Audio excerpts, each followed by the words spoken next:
કોઈ નથી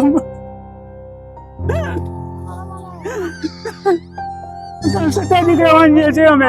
નમસ્કાર મિત્રો, આજે ઘણા સમય પછી આપણને એક ફરી ન્યૂ બ્લોગ સ્ટાર્ટ કર્યો છે અને આજે 15 દિવસ પહેલા બંને પ્રભુજીને આપણે રાત્રે મુલાકાત કરી હતી.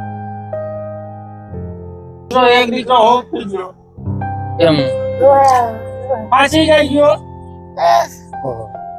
અમારી જિંદગી બસ મને એક આંખમાં તકલીફ બે માણસ છે. હવે બીજો કોઈ આગળ પાછળ મારે અગાઉ દીકરો તમારા કરતા મોટી વાત છે. બે માણસ આલ્યા ગયા બેને મૂકીશ. ના કઈ વાંધો નહીં. ભગવાન તો હોય ને સદા મૂકીને વયા જાય દાદા, પણ ઉપર વાળો તો હોય ને અને કઈક ને કઈક બાને ક્યારેક ક્યારેક આપણને સેવાનો લાભ મોકો આપે અમારા જેવા માણસોને તો સેવા કરીએ છે. રડવાનું ના હોય દાદા.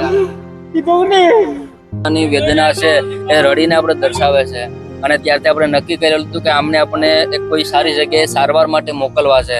આજે ફરી આપણને એની મુલાકાત કરવા માટે આવ્યા છે અને આજે શક્ય બનશે કે આજે આપણે એમને અમદાવાદ છે કે કોઈ સારી હોસ્પિટલ અંદર મોકલવાના છે.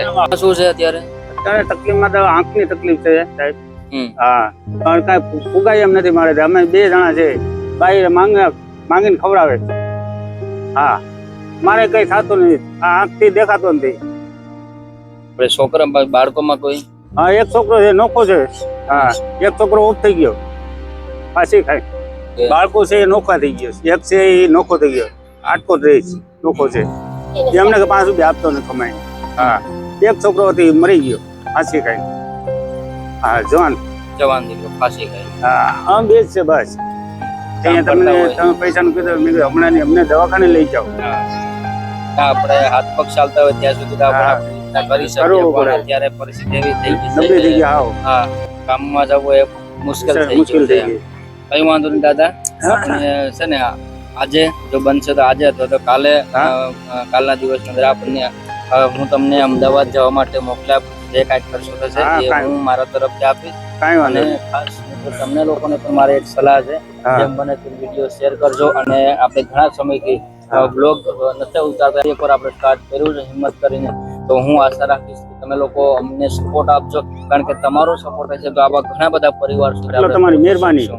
કારણ કે અત્યારે ઘણા બધા આવા લોકો છે કે જેમને આપણા જેવા લોકોની ખાસ જરૂર છે મિત્રો. ભલે આપણને પૈસાથી નહીં, પણ કોઈ લોકોને તમે સપોર્ટ આપશો ને વિડીયો શેર કરીને, તો પણ અમારી અંદર હિંમત વધશે અને આવા સેવાકીય કાર્ય કરવા માટે અમે પ્રેરિત કરશું. ટ્રેન હશે તો આપણે રાત્રે જ એમને મોકલી આપશું અમદાવાદ જવા માટે.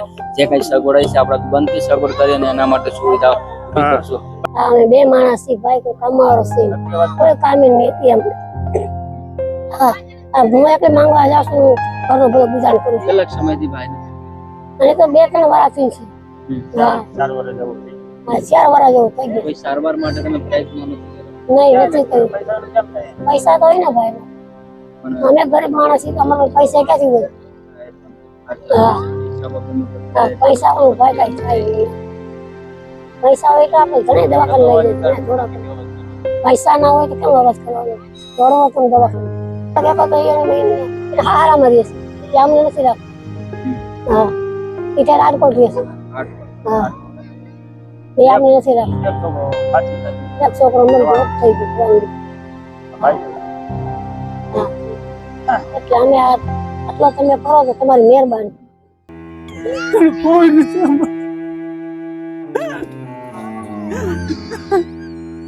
સત્તા દીકરા વાંચીએ છીએ અમે. સત્તા દીકરા વાંચીએ છીએ. આટલો તમારી મહેરબાની છે.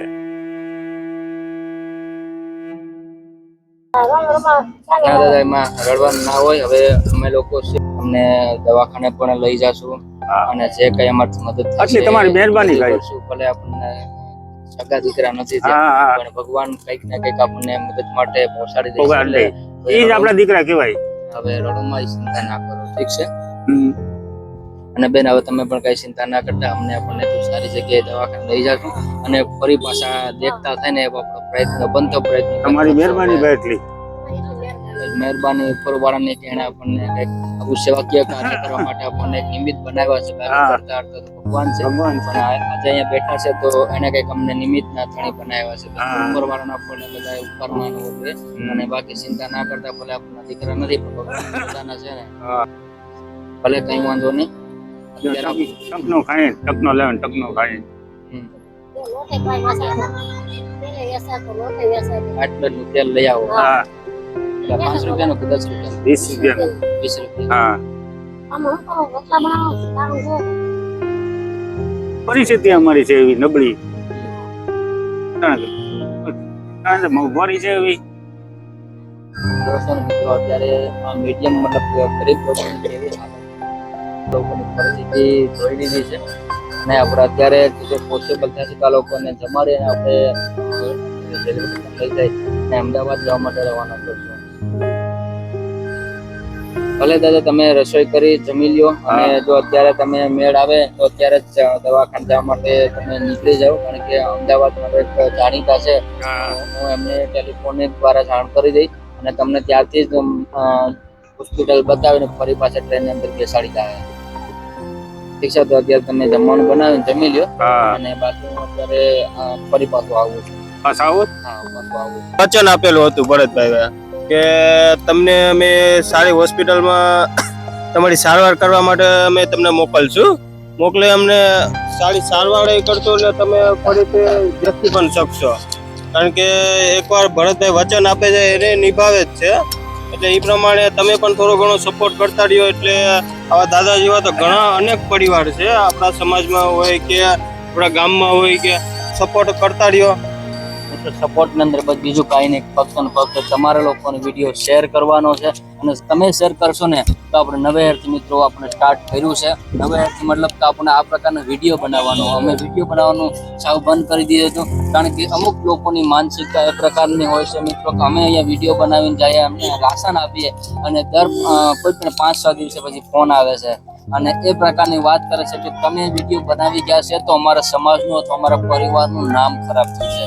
તો મિત્રો મારું ફક્ત એટલું જ કહેવાનું છે કે આ પરિવાર જ્યારે પીડાતો હોય અથવા આના ઘરની અંદર જમવાનું નથી મળતું, પોતે બાજુની શેરીમાંથી માગીને ખાય છે, ત્યારે એમનો પરિવાર ક્યાં જાય છે? અમને ભૂખ્યું જોવું પડે છે ત્યારે એ લોકો ક્યાં જાય છે? તો આ લોકોની માનસિકતાથી પીડાઈને અમે લોકોએ આ જે પરિવારની મુલાકાતનો જે વિડીયો બનાવતા હતા એ આપણે બંધ કરી દીધું છે. ઘણા બધા લોકોના કહેવાથી અને ઘણા બધા લોકોની મદદથી આજે ફરીથી આપણે વિડીયો સ્ટાર્ટ કર્યા છે. તો મારો એક નાનો ભાઈ તરીકે હું તમને એક ખાસ કરીને સપોર્ટ માંગુ છું. તમે થોડો સપોર્ટ આપજો અને આપણે નવેથી આ વિડીયો બનાવવાનું સ્ટાર્ટ કર્યું છે, તો હવે મૂકવાનું નથી મિત્રો. ખાસ વિડીયો શેર કરી અને સપોર્ટ આપજો. જય શ્રી કૃષ્ણ, જય માતાજી. મળીશું એક નવા વિડીયોની સાથે.